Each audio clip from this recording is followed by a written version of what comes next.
In the headlines, Atiku in court as tribunal adjourns case to May 18. Federal Executive Council approves additional 129 billion naira for Ogoni cleanup. Kaduna residents raise alarm over invasion of community by fleeing bandits. And on the foreign scene, Israeli strikes on Gaza kills dozens as offensive enters third day. Hello and welcome to the news update on Trust TV. I am Ayuba Ilya. Thanks for joining.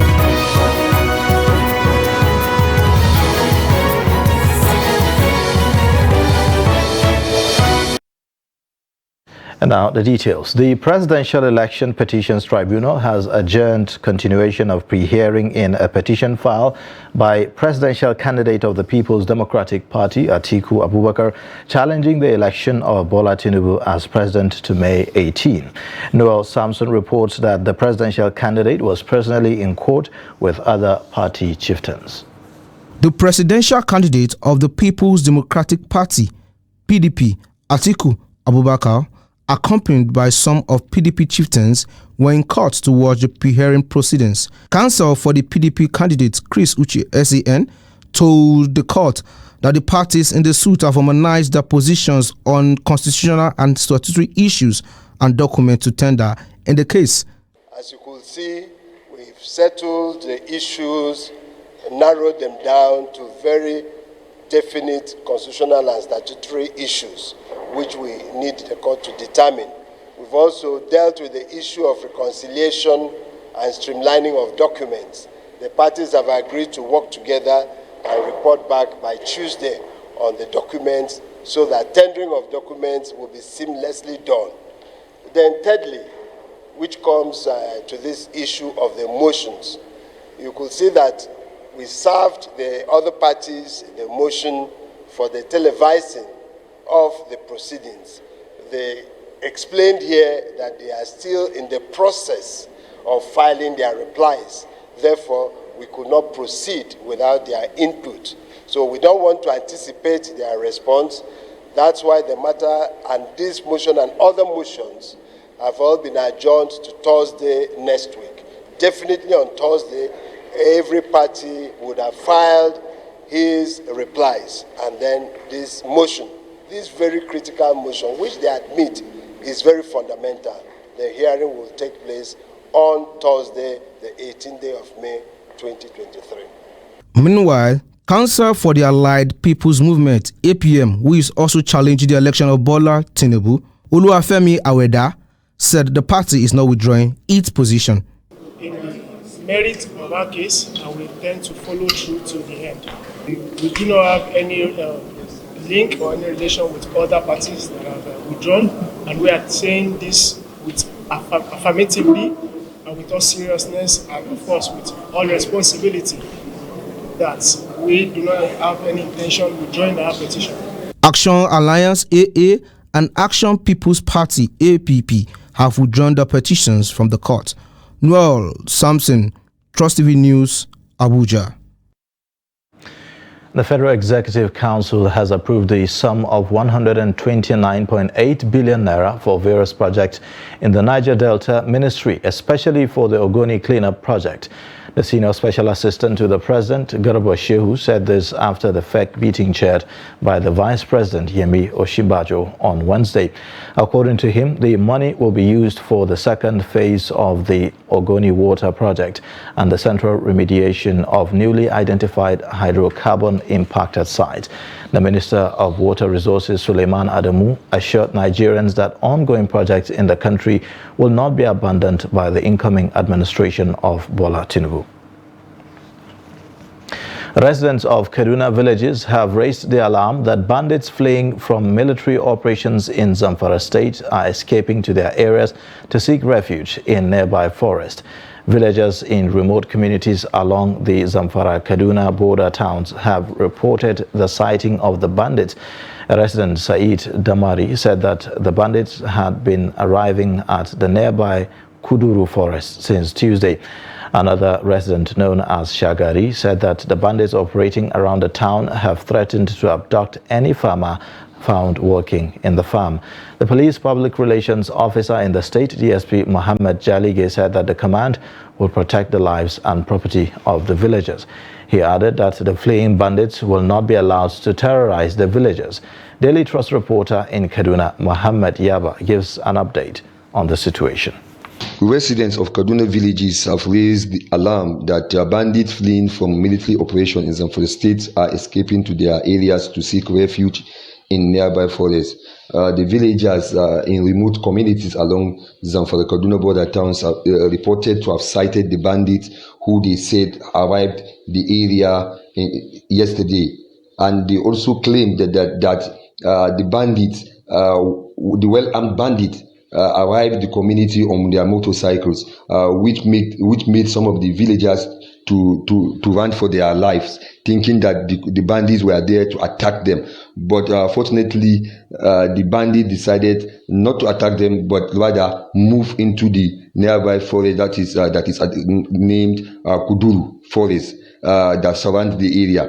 Some of the villagers spoke with confirmed that they were all afraid seeing the bandits in their communities, and they also urged the security agencies and the state government to come to their rescue, because presently that most of these bandits threaten to abduct people and also they are trying to kind of deny them access to their farms. But the state police public relations officer Mohammed Jalige, when contacted, confirmed that the state government and the security agencies are doing everything possible to ensure that nothing happened to these villagers.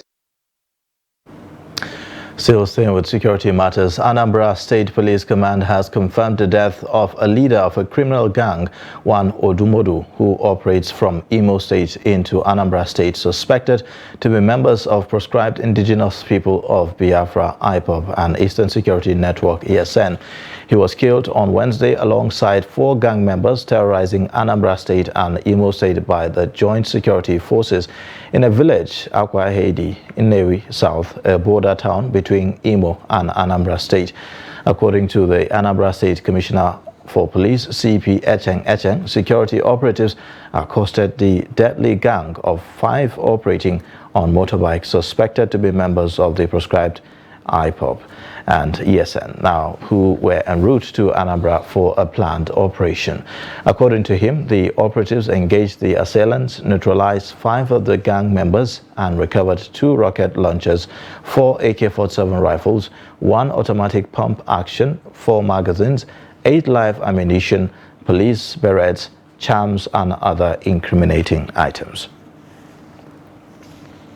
Residents of Zamfara State want the incoming administration of Dauda Lawal to focus on addressing insecurity, poor standard of education, and poverty within the first 1 year in office. The residents believe that restoring security will boost socio-economic activities and bring about sustainable development. The report.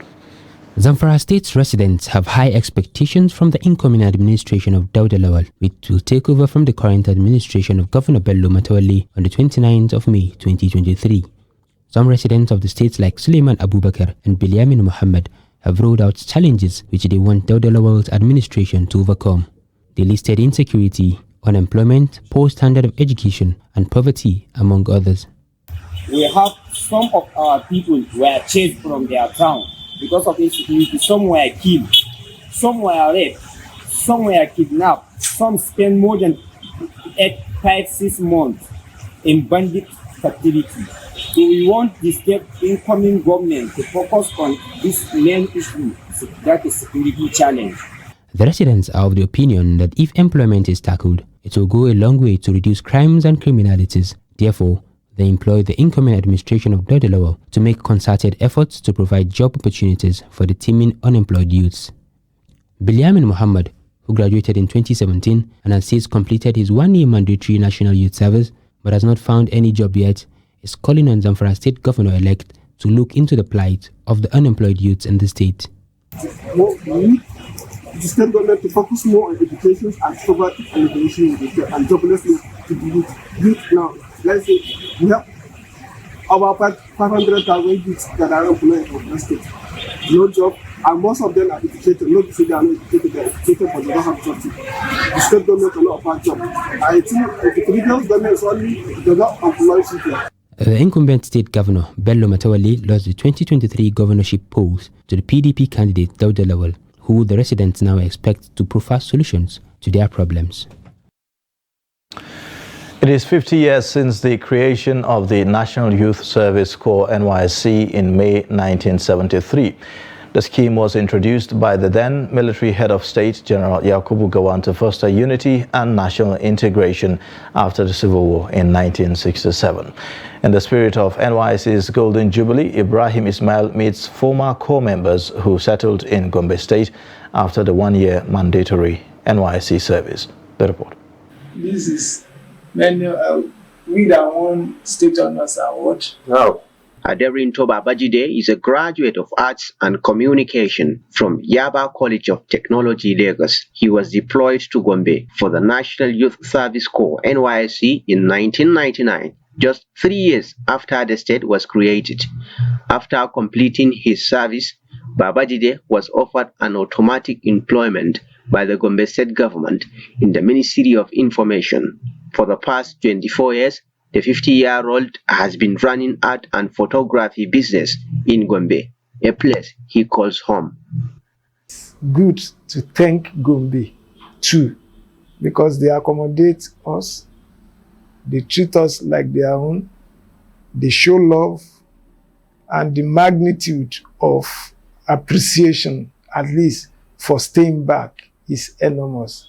Sharing his experience with Trust TV on the occasion of the NYSC's Golden Jubilee, the Lagos-born artist said the Corps had changed his life for the better, stressing that it has been a driver for national integration. And that's why you see that after the camp, many didn't grow from camp to be part of the society. But for some that listen attentively, you find out that integration is very easy.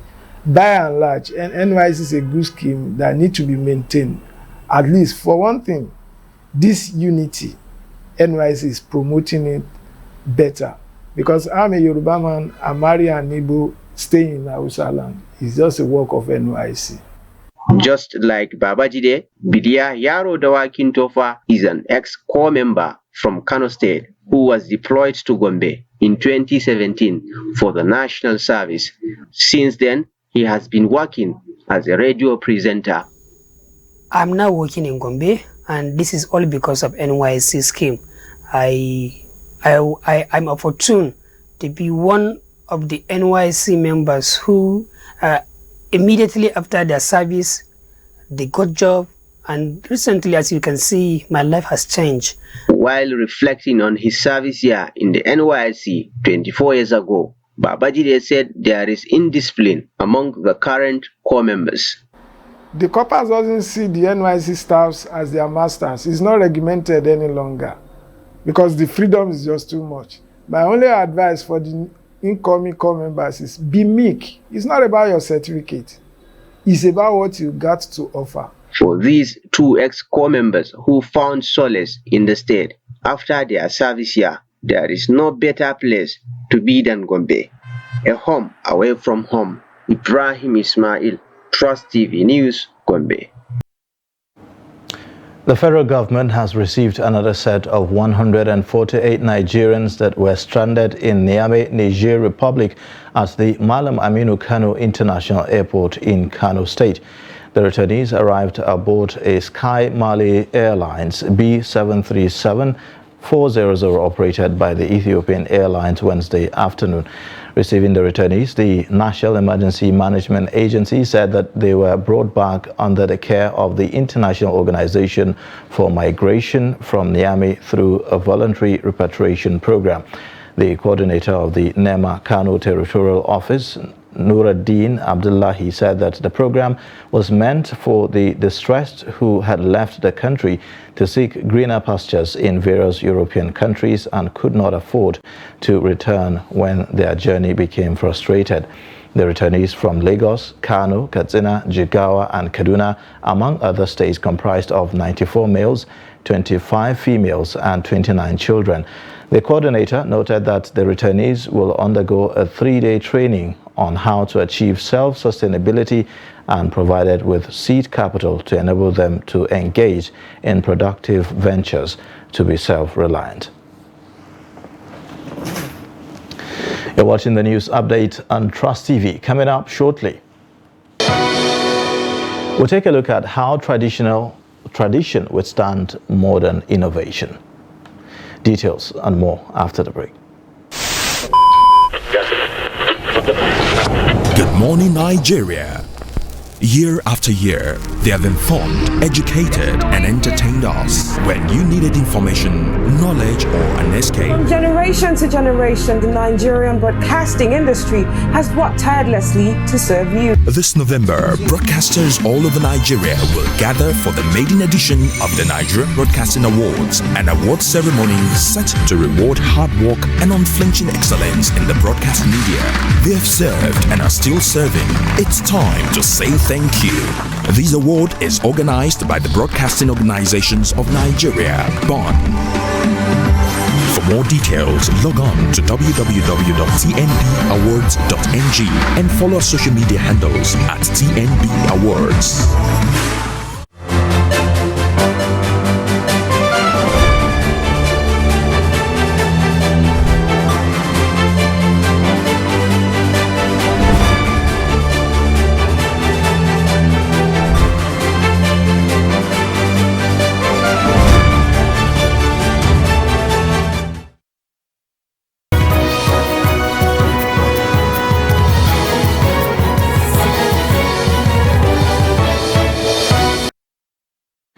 Welcome back. This is the news update on Trust TV. Here's a look at the top stories again. Atiku in court as tribunal adjourns case to May 18. Federal Executive Council approves additional 129 billion naira for Ogoni cleanup. Now, before the advent of modern orthopedic care, traditional bone setters were relied upon to remedy fracture or dislocation in most cities in northern Nigeria. Now, despite the revolution in modern medicine, the practice is still as effective and reliable as it used to be, but not without some challenges. In this special report, Trust TV correspondent Idris Debrin examines the practice of traditional bone setting in Kano State. The practice of joint manipulation and treating fractures date back to ancient times and has roots in most countries. These early bone setters would treat fractures with wooden splints wrapped in bandages or made a cast around the injury out of a plaster-like mixture. Over the years, this practice has proven to be effective and reliable in the treatment of bone-related injuries. I have treated over 1,000 people, and I have reset the bones of over 1,000 people. You see, there are different types of fractures. But for us here, when you come with fracture with bones outside, it doesn't scare us. Dantala Ahmad in Kano has been in this practice for over 70 years. He inherited the practice from his parent and is now passing same to his children. All these are my children, and we are over 20 in this house. And believe me, there is no fracture that scares us. Everybody in this house can reset your bone. And whenever you bring it here, we will do our best to make sure that your leg or your hand or whatever, any part of your body that got dislocation, we reset it. Traditional bone setting is a type of a folk medicine in which these practitioners are engaged in joint manipulation. Before the advent of modern medicine, these bone setters were the main providers of this type of treatment. They practice without any formal training in accepted modern medicine procedures. They also reduce joint dislocations and reset bone fractures. You see, I don't have any formal education, but there are so many hospitals in this Kano that do ask me to go to their hospital and be practicing. But I refuse. I told them my father asked me to practice at home, because if I go to the hospital, somebody that's supposed to give me 5,000 naira, the hospital authorities will ask that person to pay 100,000. Since when I was a kid, if they bring somebody with dislocation or fractures, our parent will ask us to watch and see how they are doing it. And gradually, we equally learned how to do it. And today, that is our main source of income. Although the practice of traditional bone setting still exists among communities in northern Nigeria, but these people say the lack of attention by government authorities is threatening their age-long tradition, which would have otherwise reduced pressure on the overcrowded modern healthcare institutions. You see, I do admit people here. Sometimes we keep people here. People will stay here for 2 months, 3 months, 6 months, up to a year. When they recover, they will go home. But the problem is that we don't have enough facilities to be admitting people here. As old as this practice, to date, people still troop into traditional bone setters for treatment and often regard it as the most reliable and less cost-effective compared to the modern orthopedic care. Idris Jubrin, Trust TV News, Kano. Bauchi State chapter of the Labour Party has debunked some social media reports claiming that the party failed the recent bloody communal clash in Sang community of Bogoro local government area of the state. Addressing journalists at the party secretariat, the embattled state chairman of the Labour Party in Bauchi, Hussaini Saraki, exonerated the party from the crisis which led to the killing of an elderly man with several houses set ablaze while several people sustained various degrees of injuries. Saraki, who called all parties involved in the crisis to exercise restraint and allow security agencies to bring the perpetrators to justice, commended the state government for their effort and appealed for appropriate measures to prevent reoccurrence of such incidents. Would like to distance itself and its presidential candidates from those politicizing the clash. It is unfortunate that some evil people are trying to link the crisis or the clash to the fact that Bogoro Tafawa Balewa and has voted for LP and not PDP, and hence the attack on them. The LP strongly condemns any form of violence and does not support or condone any action that threatens the peace and security of citizens. Still in Bauchi, local farmers have decried the activities of committees responsible for the sale and distribution of seasonal fertilizer and appealed to the state government to review its distribution strategy to ensure food security in the state and the nation as a whole. They made their appeal in Azare during the flag-off of the annual 2023 farming season sales of fertilizer at affordable price by the state governor. Adamu Imam reports. The state government has started the sale of fertilizer NPK at subsidized rate of 15,000 naira per bag to farmers as against the production cost of 17,800 naira.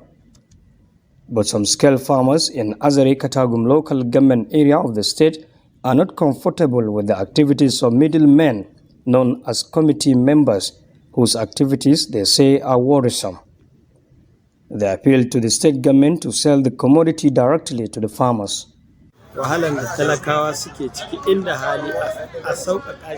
The price of fertilizer we experienced last year is not something to write home about.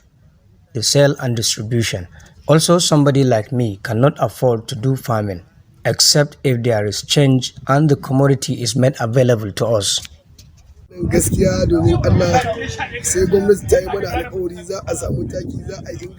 Government usually makes a lot of promises that the fertilizer will be available.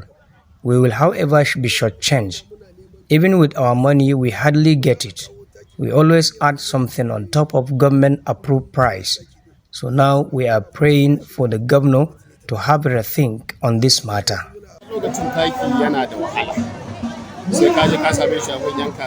It is difficult to get the fertilizer most of the time. It could be recalled in the past. The sale of commodity is just like free of charge during Yuguda administration. And now, based on what we observe, this government can change this for the betterment of small-scale farmers in the state. However, the state governor, Bala Mohammed, during the launching, said his administration is making effort to diversify the economy of the state to ensure food security and ensure that the agricultural sector will continue to receive the priority it deserves. He also cautioned against planting in flood-prone areas to avoid falling victims of flooding in this year's farming season. Highlights of the occasion was the display of improved seeds and seedlings, as well as distribution of farm tools to teeming farmers across the state. Adam Imam, Trust TV News, Bauchi. Now, on the foreign scene, Israel continued its airstrike on Gaza, killing at least 27 Palestinians, including several leaders of the Palestinian Islamic Jihad movement. More than 70 people have been injured as the Israeli military offensive entered its third day. Now, the Palestinian Islamic Jihad announced that the death of Ali Ghali, commander of the group's rocket launch unit, in a pre-dawn strike carried out by Israeli forces in Khan Yunis. Reports say that a barrage of rocket fire has resumed from the Gaza Strip into the southern Israel following the burial of PIJ commander Ali Ghali. Gaza Strip is home to more than 2 million people, making it one of the most densely populated areas in the world, and it has been under an Israeli air, land and sea blockade since 2007. Meanwhile, the Norwegian Refugee Council has called for an immediate end to hostilities in the Gaza Strip. And in sports news, Burkina Faso forward Osman Kamara has been suspended for the side's quarter-final fixture against Golden Eaglets of Nigeria. Kamara was booked twice in the group stage and will sit out the last 8 fixture built for the Nelson Mandela Stadium, Algiers. The striker is the main star in the Burkinabe side. The youngster was top scorer at the Wafu B Under-17 Championship hosted by Ghana last year. He was also named the most valuable player at the competition. The winners of the West African Derby will join Senegal and Morocco in the semi-finals, as well as the 2023 FIFA Under-17 World Cup. And that's it for the news update. You can watch more via all our social media platforms and also on our YouTube live stream. I am Ayuba Ida. Thanks for watching. Bye.